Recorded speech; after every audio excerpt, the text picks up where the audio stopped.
तो नमस्कार दोस्तों, मैं हिमांशु सैनी स्वागत करता हूँ आपका मेरे यूट्यूब चैनल पे। और अपन जैसे कि टिश्यू पढ़ रहे थे, टिश्यू में अपन ने एपिथेलियल कंप्लीट कर लिया था और जो सेकंड टाइप था टिश्यू का, कनेक्टिव टिश्यू, वो आज अपन पढ़ेंगे। और शुरुआत करते हैं। कनेक्टिव टिश्यू क्या होता है और किस टाइप का होता है और कहाँ-कहाँ पाया जाता है और इसके फंक्शंस क्या होते हैं। Connective tissue basically, connective tissue एक सभी टिश्यू से बैंड किया रहता है और सभी जगह से ऑर्गन्स से भी बैंड रहता है, सभी जगह से जुड़ा रहता है और एक सपोर्ट प्रेजेंट करता है। इसका मेन फंक्शन यही होता है। डिफरेंट डिफरेंट टाइप्स के ऑर्गन से ये भी कनेक्ट रहेगा। और इसका जो टाइप्स होते हैं, जिसमें जो सेल्स पाई जाती हैं कनेक्टिव टिश्यू में, उसमें फिब्रोब्लास्ट हो गया, माइक्रोफेजेस हो गया और प्लाज्मा सेल्स हो गया मास्ट सेल्स हो गया, फैट सेल्स हो गई। ये सारी सेल्स जो हैं कनेक्टिव टिश्यू में प्रेजेंट रहती हैं और कनेक्टिव टिश्यू को ही इन सेल से ही मिलके बना होता है। और कनेक्टिव टिश्यू जो है उसके भी कई सारे टाइप्स रहते हैं। उसके अपन टाइप्स देख लेते हैं कौन कौन से होते हैं।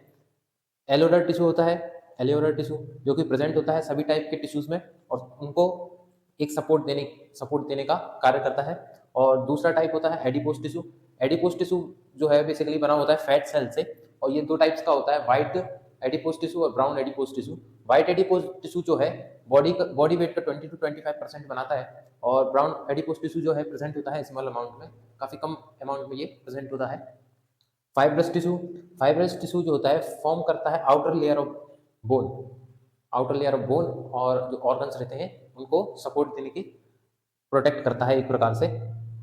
और इलास्टिक टिश्यू होता है, इलास्टिक टिश्यू में क्या होती है, स्ट्रेंथ होती है इलास्टिसिटी की, मतलब वो कितना खिंच सकता है, उसकी इतनी स्ट्रेंथ होती है, उस पर बेस्ड होता है। और ये पाया जाता है जैसे ब्लड वेसल्स हो गया, कार्टिलेज हो गया, इपिग्लोटिलेस हो गया।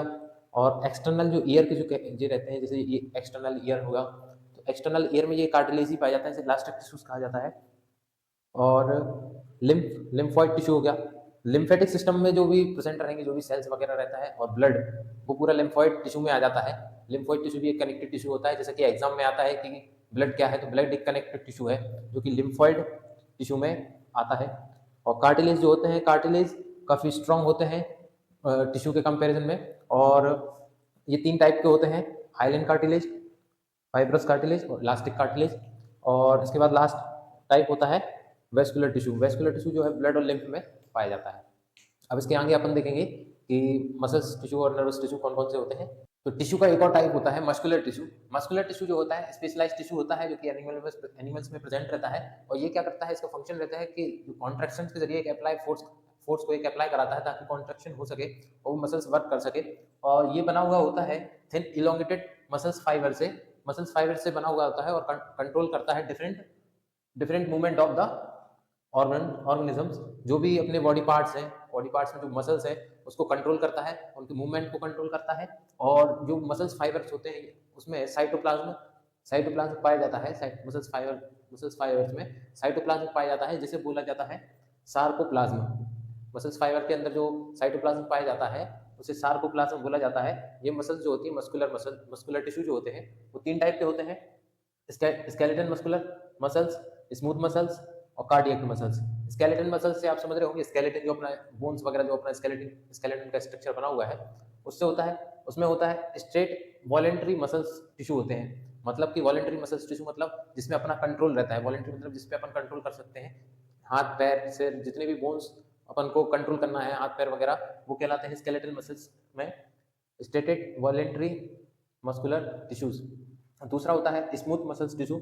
स्मूथ मसल्स टिश्यू जो होते हैं वो इंटेस्टाइन में पाए जाते हैं, वेस्ट्रल इंटेस्टाइनल। ये होते हैं इनवॉलेंट्री मसल्स होते हैं। इंटेस्टाइन की जो मसल्स वगैरह रहती है, स्मूथ मसल्स रहती है, जिसपे अपना कंट्रोल नहीं रहता है, उसे इनवॉलेंट्री कहा जाता है, और जिसपे कंट्रोल रहता है उसे वॉलेंट्री कहा जाता है। और तीसरा कार्डियक मसल्स होती है। कार्डियक से आप समझ रहे होंगे, कार्डियक मतलब होता है हार्ट। तो ये जो मसल्स है ये हार्ट की वॉल्स में प्रेजेंट रहती है, जो कि इनवॉलेंट्री फॉर्म में होती है, इस पे अपना कंट्रोल नहीं होता है। तो ये मसल्स जो है हार्ट की वॉल में प्रेजेंट रहेंगी। अब इसके बाद जो एक लास्ट बचा हुआ है नर्वस टिश्यू, अपन उसको देख लेते हैं जल्दी से आगे। तो टिश्यू के अंदर एक और टाइप होता है nervous tissue. Nervous tissue basically क्या होता है कि जैसे भी कोई चीज़ अपन को फील होती है, पेन फील होता है या फिर गर्म ठंडा जो भी फील होता है, वो नर्वस टिश्यू की वजह से ही होता है और नर्वस सिस्टम की वजह से होता है। जिसे नर्वस सिस्टम अपन आने वाले चैप्टर में अपन पढ़ेंगे, नर्वस सिस्टम क्या होता है उसमें अपन पढ़ेंगे। तो जो भी अपन को जो फील होता है वो इन चीज़ से ही होता है, नर्वस सिस्टम से और नर्वस टिश्यू के सेल्स वगैरह से ही होता है। नर्वस टिश्यू जो है एक स्पेशल टाइप का टिश्यू होता है, जो कि रिसीव करता है स्टिमुलाई, जो भी उत्तेजनाएं वगैरह होती हैं, जो भी फील अपन को होता है उसको रिसीव करता है और ट्रांसमिट करता है मैसेज को। तो ये जो सेल्स वगैरह रहती हैं इनका फंक्शन यही रहता है कि जो भी अपन को फील हो रहा है उसको ब्रेन तक पहुंचाना और ब्रेन से वापस सिग्नल ट्रांसमिट करना। ये सेल्स जो है, टिश्यू जो है, इस पे वर्क करता है। और ये जो इसके 4 पार्ट होते हैं, नर्वस टिश्यू के 4 पार्ट होते हैं, neurons, neuroglia, epidermals and neuron secretary cells. Neurons क्या होता है, जो भी नर्वस सिस्टम होता है उसकी बेसिक यूनिट जो अगर कही जाए तो वो न्यूरॉन्स ही होती है। नर्वस टिश्यू की अगर कोई बेसिक यूनिट कही जाए तो न्यूरॉन्स होती है। न्यूरॉन्स क्या करता है, ट्रांसमिट करता है इम्पल्स को, जो भी इम्पल्स वगैरह रहते हैं उसको ट्रांसमिट करता है।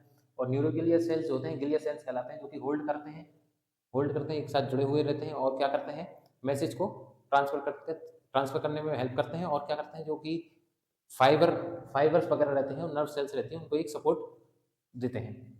और न्यूरोगिलिया हो गया। न्यूरोगिलिया के बाद आता है एपिडर्मल सेल्स। एपिडर्मल सेल्स क्या होते हैं, प्रेजेंट होते हैं कैविटीज में, ब्रेन और स्पाइनल कॉर्ड की कैविटीज में जो है प्रेजेंट रहते हैं। और उसके बाद आता है neuro secretory cells. Neuro secretory cells जो होती हैं वो क्या करते हैं, एक हार्मोन्स होते हैं, जो भी हार्मोन्स होते हैं वो ब्लड स्ट्रीम में क्या है, सर्कुलेट होते हैं। इसलिए चौथा पार्ट भी उसमें सेल्स वगैरह रहती हैं कई सारी, वो हार्मोन्स के जरिए ब्लड स्ट्रीम के अंदर सर्कुलेट होती हैं।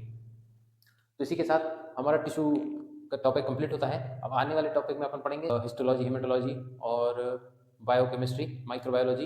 इनके भी टॉपिक एक एक अपन कवर करते चलेंगे और इसमें जो इंपॉर्टेंट क्वेश्चंस वगैरह रहते हैं वो भी मैं आपको कराता रहूँगा। तो आप चैनल को सब्सक्राइब कर लें और शेयर कर दें अगर अच्छा लग रहा है और लाइक समझ में आ रहा है आपको, तो इसे शेयर भी जरूर करें। धन्यवाद।